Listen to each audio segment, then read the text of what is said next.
Une Bible, du café, ça va, je suis heureux. Je suis dans mon bureau, j'ai pas de masque, tout va bien. J'ai une santé qui va à peu près pas mal en ce moment. Donc on va dire ça va. Et vous? Est-ce que ça va? Ah, c'est sûr, c'est pas l'année dont on a rêvé quand on s'est souhaité la bonne année le 31 décembre au soir ou le 1er janvier 2020. Vous vous rappelez? Quand on s'est souhaité de la réussite au niveau du travail, au niveau scolaire. On s'est aussi souhaité, peut-être pour certains, trouver un mari ou une femme. C'est plus compliqué en ce moment puisqu'on est confiné tout le temps, la moitié de l'année. On s'est souhaité un enfant, alors certains en ont eu et c'est chouette, mais on s'est souhaité aussi, vous savez ce qu'on souhaite surtout, ce qu'on ajoute à la fin, et surtout la santé. Aïe aïe aïe, voilà, c'est mal barré. Alors cette année, c'est vrai, elle est un peu particulière et ça continue en fait. On ne sait même pas si on va pouvoir faire les fêtes de Noël en famille. Eh ben, c'est comme ça. Qu'est-ce que vous voulez? Alors, dans toutes ces difficultés, on pourrait se poser une question, et il y en a beaucoup qui se la posent. Mais que fait Dieu dans tout ça? Je rencontre souvent des gens qui me disent que quand ils étaient petits, ils étaient très croyants. Ils allaient à l'église souvent. Et même parfois, certains disent, mais tous les soirs, je priais. Il y en a qui précisent même le mode opératoire. Ils disent, tous les soirs, je me mettais à genoux et je priais le bon Dieu. Ah, ok. Et maintenant? Maintenant, tu sais, avec ce que j'ai vécu, les épreuves, les difficultés, les maladies, les guerres, et enfin toutes sortes de choses qui font que c'est plus difficile de croire en Dieu. Et alors, malheureusement, beaucoup de ces personnes qui croyaient vraiment en Dieu quand elles étaient petites, eh bien, beaucoup de ces personnes ont laissé leur foi, ont tout abandonné et pensent que Dieu n'existe pas ou que Dieu est méchant, que Dieu ne les aime plus. Mais vous savez quoi? Il y a quelque chose aussi, c'est que même parmi les gens qui continuent à fréquenter l'Église, même parmi nous en fait, ça nous arrive d'avoir des hauts et des bas. On n'est pas toujours au top de notre forme spirituelle. Les chrétiens et les pasteurs aussi, tous ceux qui sont engagés dans une église en fait, tous ceux qui ont la foi ne sont pas toujours sur une pente qui monte, qui monte, qui monte, et puis ou toujours au top. Il arrive qu'on ait des moments de doute, des moments de difficulté, et ça fait partie de la vie chrétienne normale. Peut-être c'est une révélation pour certains d'entre vous. Oui, ça fait partie de la vie chrétienne normale. C'est sûr que ça serait mieux d'être au top. C'est sûr que ça serait mieux d'être toujours heureux, plein de foi, plein de confiance, plein de joie. Mais il n'y a pas que ça dans la vie. Et on va voir ça ce matin au travers d'un psaume. D'un psaume de quelqu'un qui, justement, a vécu ce même genre de questions difficiles dans son cœur. L'impression que Dieu l'a abandonné. L'impression que ça va durer toujours. Et avec ces questions, mais Dieu, pourquoi tu fais rien? Pourquoi tu ne me délivres pas? Pourquoi je souffre en fait? Jusqu'à quand tu vas te cacher? Ce genre de questions, on les trouve régulièrement dans les psaumes. D'ailleurs, si vous avez loupé la série de prédications sur les psaumes, c'était durant cet été, je vous rappelle, au mois de juillet et au mois d'août. Vous pouvez les retrouver sur ma chaîne YouTube. Mais donc, on voit cet homme dans le psaume 77 qu'on va voir aujourd'hui. C'est un homme qui s'appelle Asaph et qui se pose beaucoup de questions. Comme nous, il serait sans doute capable de dire que Dieu ne change pas. Les chrétiens le disent souvent, Jésus-Christ est le même hier, aujourd'hui et pour l'éternité. On le dit, on le croit, et parfois dans la pratique, dans notre fort intérieur, on a quelques doutes et on en souffre en plus. On n'ose pas trop en parler parce que c'est pas très politiquement correct de dire qu'on a des doutes ou qu'on a des inquiétudes.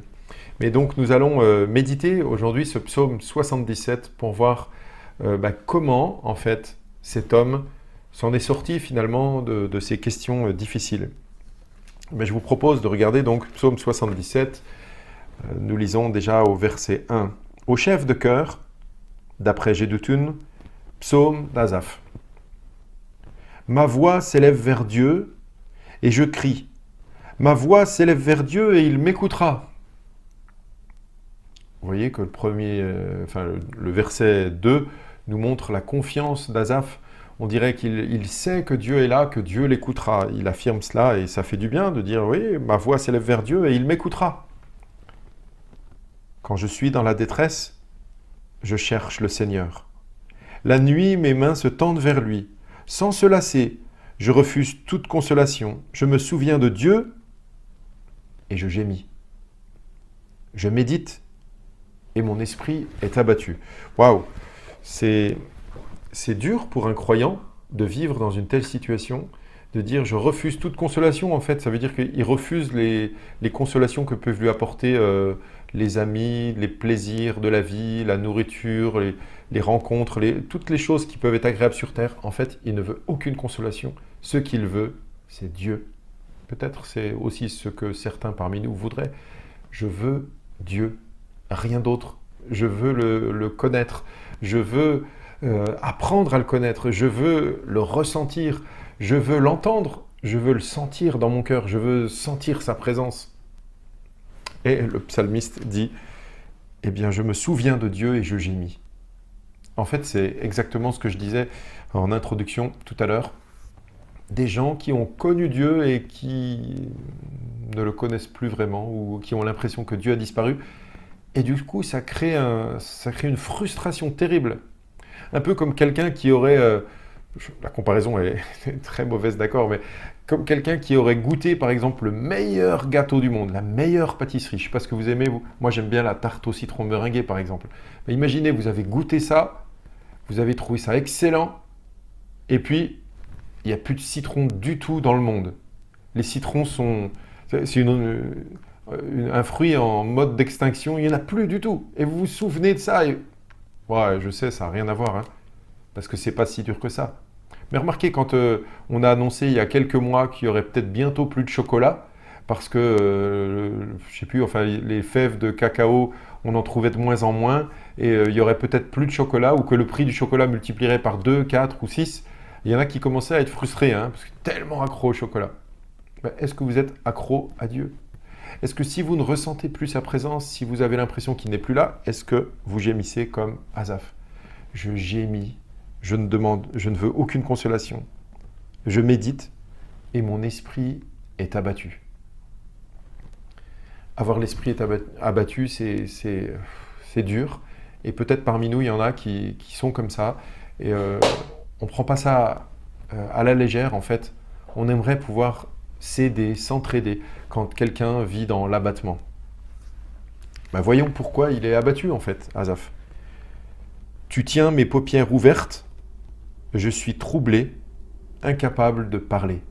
Tu tiens mes paupières ouvertes, ça veut dire en fait, il a les yeux toujours ouverts et il n'arrive pas à dormir. Vous savez, comme ces nuits où on est tellement agité, tellement on pense à des choses. Alors si c'est des choses bonnes, c'est pas si grave que ça, mais il y a des fois, c'est parce qu'on est troublé, agité, angoissé, on pense à l'avenir, on est inquiet, on pense à des tas de choses et en fait, on n'arrive pas à trouver le sommeil. Ici, tu tiens mes paupières ouvertes, je suis troublé, incapable de parler. Je pense aux jours lointains. Ah, ça fait si longtemps.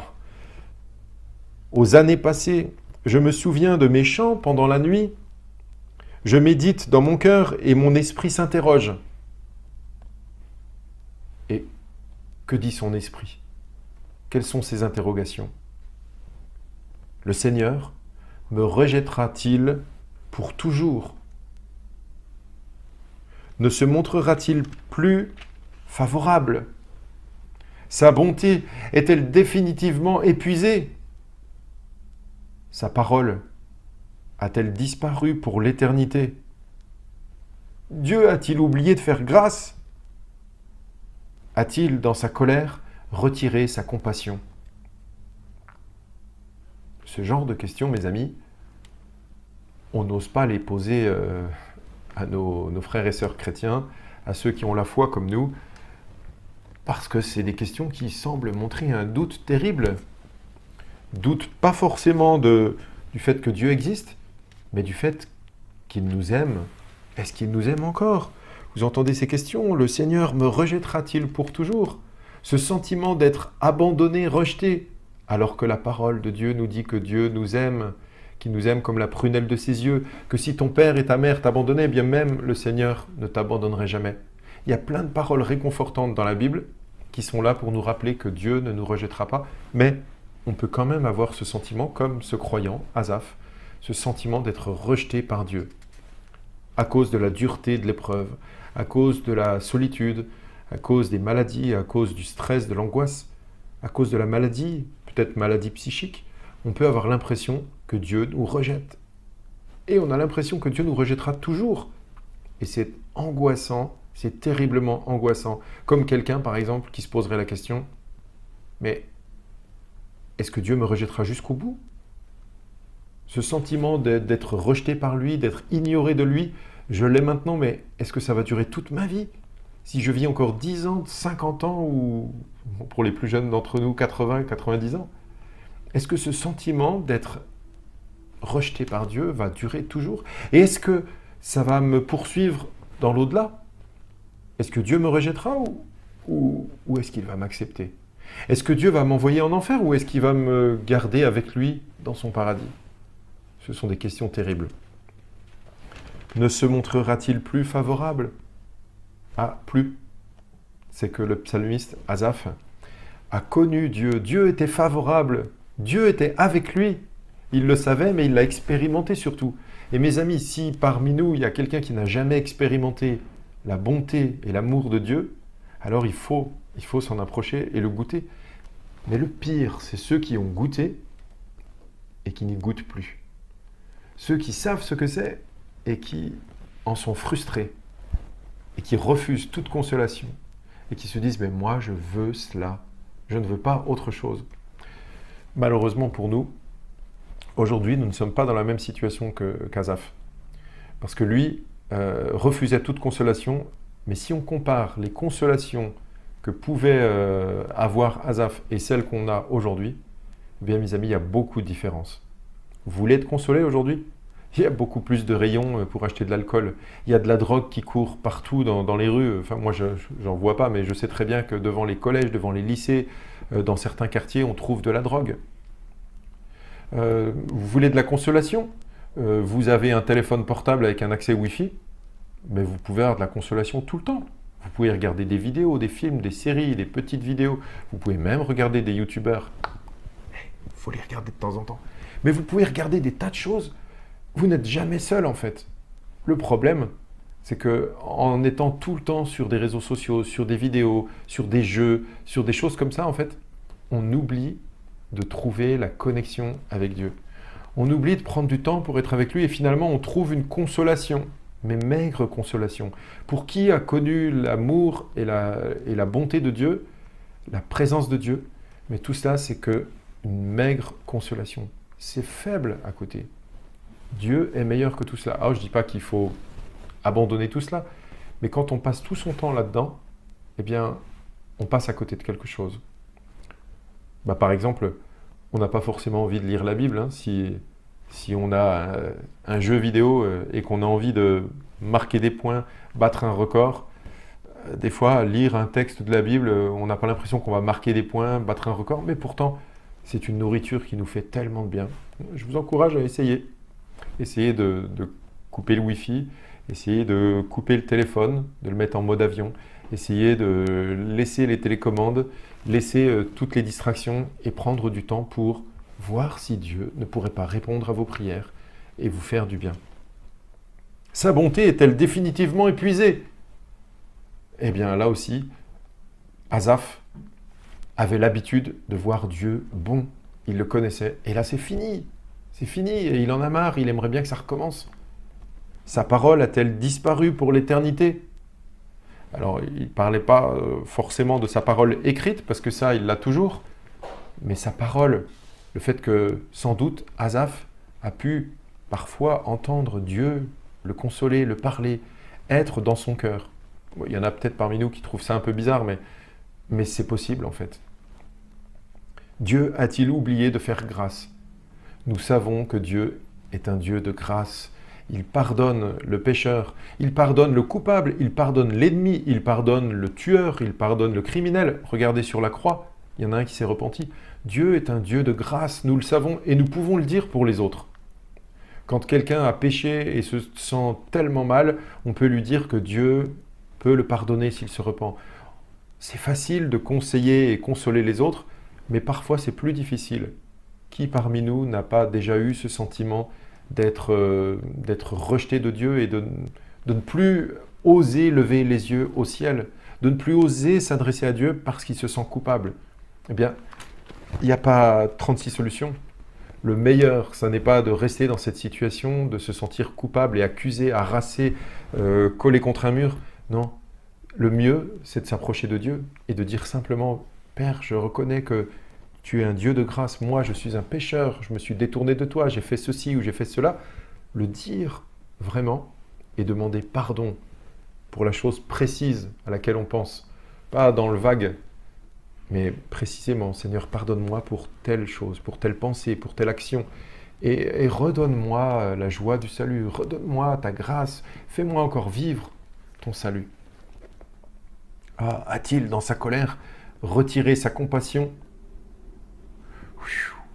C'est Asaph a l'impression que Dieu n'est qu'un Dieu de colère. Oui, Dieu est en colère quand quelqu'un se détourne de lui. Dieu est en colère contre le péché, mais celui qui se repent et qui revient vers lui, Dieu n'est plus en colère.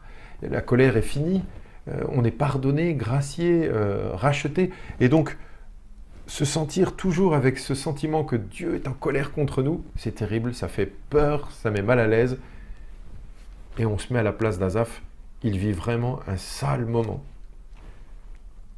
Ceux qui n'ont pas l'habitude de lire les psaumes doivent se dire, tiens, je croyais que les psaumes, c'était des paroles comme j'aime Dieu, Dieu est mon rocher, Dieu est ma force, alléluia, il est grand, il est fort, je l'aime, je suis joyeux. Quand on me dit d'aller dans la maison de Dieu, oui, ça c'est les psaumes. Mais les psaumes, c'est aussi ça. Et alors voyons comment il va s'en sortir. Eh bien, Asaph va prendre conscience de ce qui fait véritablement sa souffrance. Eh bien, lisons au verset 11. Je me dis, ce qui fait ma souffrance, c'est que la main droite du Très-Haut n'est plus la même. Je me rappelle la manière d'agir de l'Éternel. Oui. En fait, il a l'impression que ce qui fait sa souffrance, c'est que la main droite du Très-Haut, c'est-à-dire de Dieu, n'est plus la même. Quand il dit la main droite, bon, c'est ce qu'on appelle un anthropomorphisme, c'est-à-dire qu'on prête à Dieu des caractéristiques humaines. Dieu n'a pas une main, en vrai, mais il voit comme la main de Dieu agir. Et cette main de Dieu, la main droite, c'est celle qui agit, qui devrait le délivrer, l'aider, le secourir. Eh bien, c'est ce qu'elle faisait avant, mais maintenant sa main droite a changé. Elle n'est plus la même. Donc, Dieu n'agit plus. Dieu n'est plus bon. Dieu n'est plus amour. Dieu n'est plus consolation. Dieu n'est plus grâce. Dieu n'est plus consolation. Dieu n'est plus compassion. Dieu n'est plus bonté. Dieu est absent. Dieu me fait souffrir. Dieu... Voilà les sentiments qui animent Asaph. Et quand il dit, ben voilà, c'est à cause de ça que je souffre, il croit avoir trouvé la solution. Et si on s'arrête là, et si on fait ça, on peut rester des semaines, des mois et des années à souffrir ainsi, inutilement. Mais merci Seigneur, on a la parole, la Bible. Et si on la lit, si on la médite jour après jour, on y trouve des enrichissements, des consolations et des conseils extraordinaires. Vous voulez que je m'arrête là? La méditation de ce psaume 77, je m'arrête là, je vous mets un dernier chant.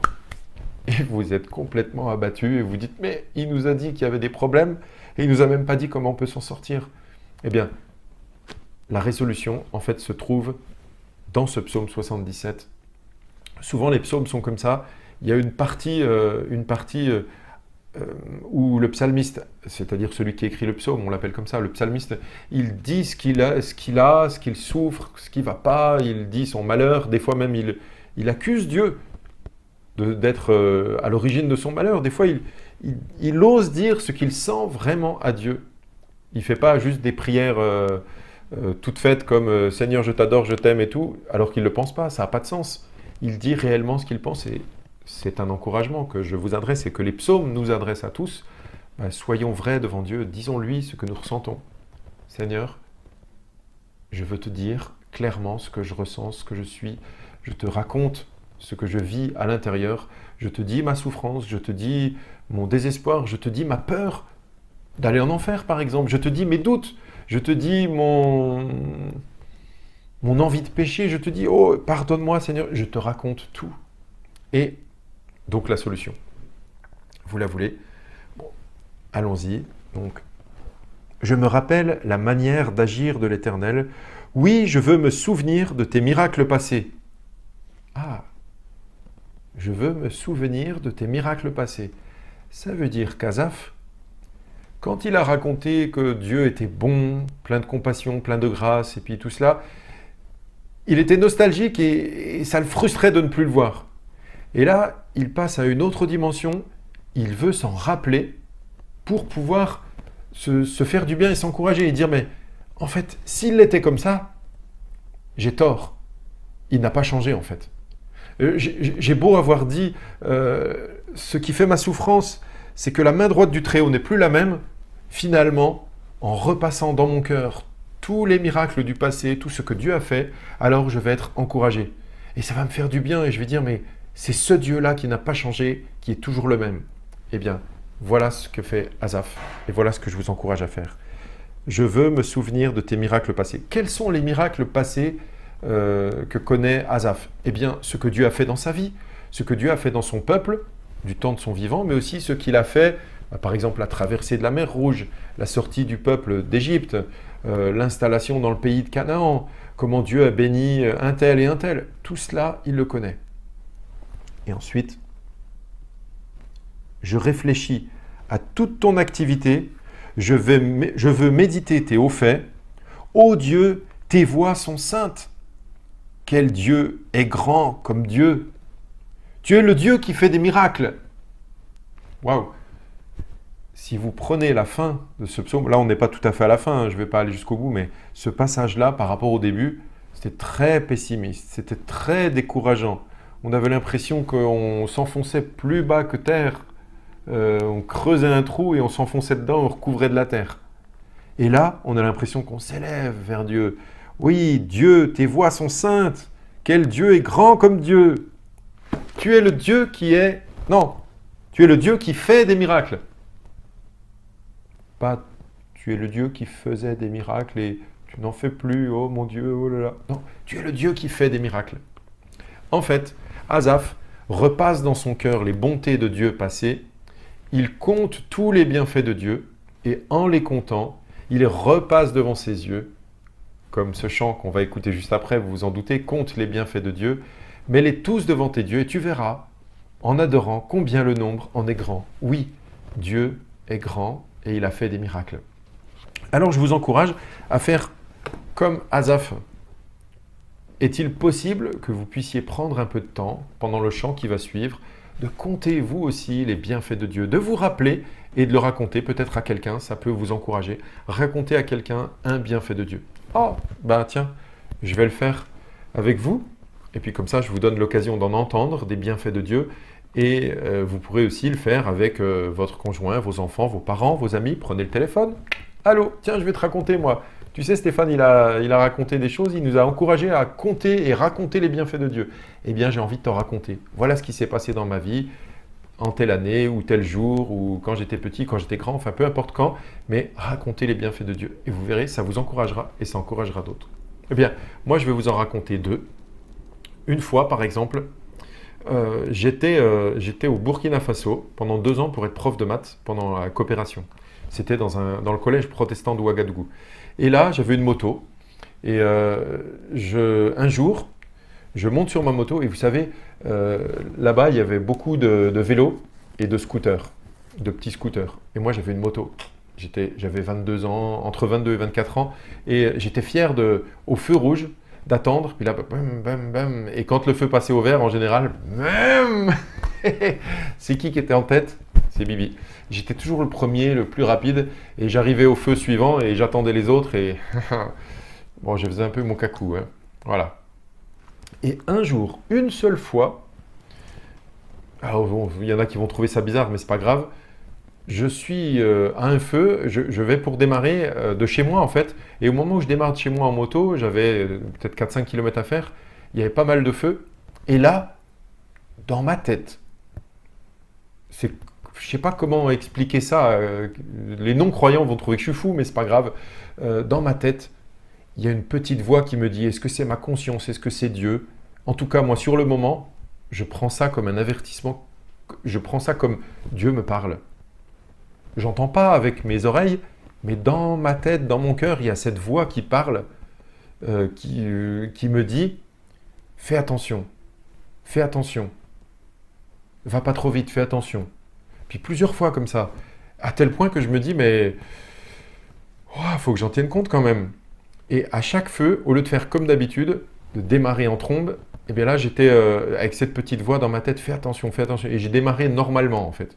Donc bien moins rapidement que d'habitude. Et à un feu, il y a quelqu'un qui était en scooter, un papy là, qui discutait sur le trottoir, qui était arrêté sur le côté, et sans regarder, il s'est mis à accélérer d'un coup et à couper la route. Donc traverser la route de manière perpendiculaire comme ça pour revenir dans l'autre sens. Et moi j'arrivais comme ça. J'étais au feu et en fait j'ai démarré. Et là il est venu devant moi et je me suis retrouvé avec une figure de style en moto. Vous voyez avec les deux roues, la roue avant, la roue arrière. La roue avant a continué comme ça, la roue arrière a fait... J'ai failli taper le bonhomme, comme ça, couché, pas complètement à terre, mais... Boum. Et je suis passé limite. J'ai la moto casse-couille comme ça et je me suis arrêté, j'ai regardé le gars, je dis wow! Et en fait, j'ai trouvé ça impressionnant. Parce que ce gars-là, j'ai pu l'éviter tout juste parce que j'allais vraiment pas trop vite par rapport à d'habitude. Si j'avais foncé comme d'habitude, je pense que je serais rentré en plein dedans. Pour moi, ça a été un bienfait de Dieu. Quand ça s'est passé, j'ai dit, Dieu m'a averti et je suis tellement reconnaissant de ne pas finir à l'hôpital. Un deuxième bienfait de Dieu, un jour, j'étais jeune chrétien et je voulais trouver un travail pour l'année scolaire suivante. Je voulais trouver un travail et j'avais envie de trouver un travail de surveillant la nuit, vous voyez, dans un internat ou pion dans un collège. Mais le mieux, l'idéal, c'était surveillant la nuit parce que ça me permettait de travailler le soir et puis de surveiller la nuit, mais la nuit on dort quand même.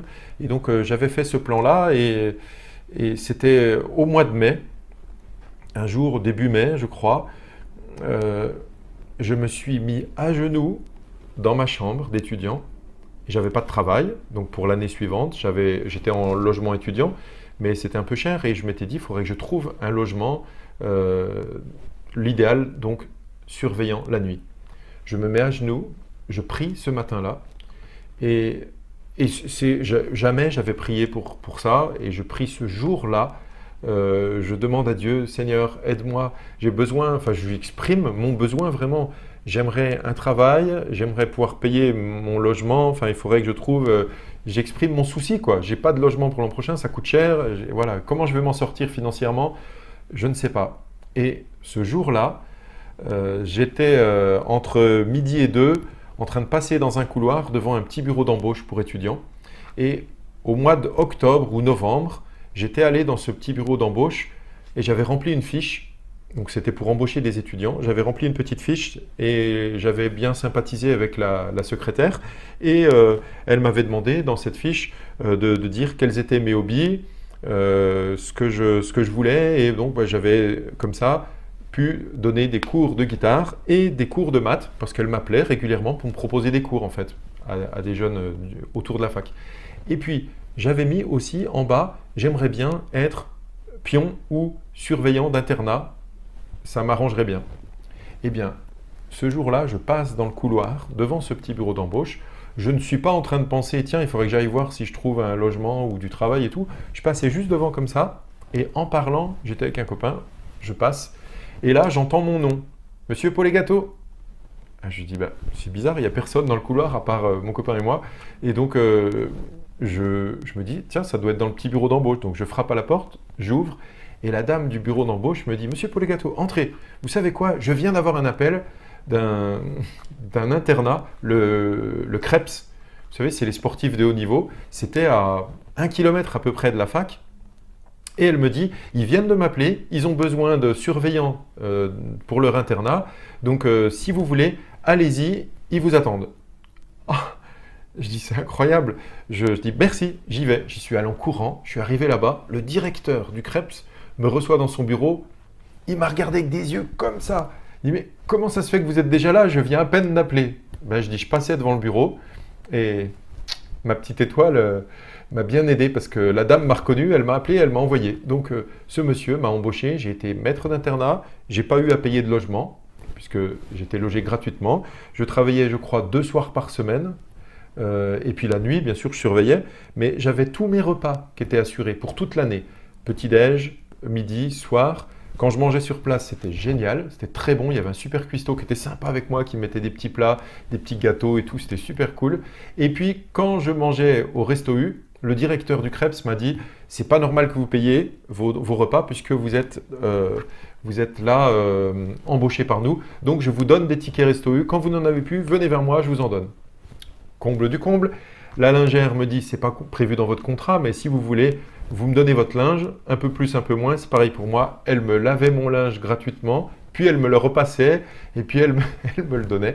Donc j'étais vraiment au petit soin. Et le directeur du Krebs m'a aussi proposé que je donne des cours de maths à certains élèves en difficulté. Waouh! J'ai prié le matin, et à 14 heures par là, 15 heures, j'avais déjà la réponse à ma prière et j'avais un job pour l'année suivante et c'était vraiment merveilleux. Ça fait du bien de se rappeler combien Dieu est bon dans nos vies. Je vous invite à faire la même chose et peut-être comme ça, au lieu de passer votre journée ou vos semaines ou tout le confinement à dire comme le psalmiste sa parole a-t-elle disparu? A-t-il oublié de faire grâce? A-t-il retiré sa compassion? Au lieu de dire ça, peut-être vous finirez par dire je réfléchis à toute ton activité. Je veux méditer tes hauts faits. Ô Dieu, tes voies sont saintes. Quel Dieu est grand comme Dieu? Tu es le Dieu qui fait des miracles. Dites-le, partagez-le avec d'autres et que Dieu soit béni par ces moments où il va nous encourager vraiment. J'aimerais beaucoup entendre certains qui m'appellent moi. Ça me ferait tellement plaisir. Appelez-moi pour me dire, voilà, moi j'ai quelque chose à te dire, Dieu est bon envers moi, voilà ce qui s'est passé. Faites-le, mais appelez aussi d'autres, vos frères, vos sœurs, vos amis, appelez pour dire combien Dieu est bon avec vous. Bye bye.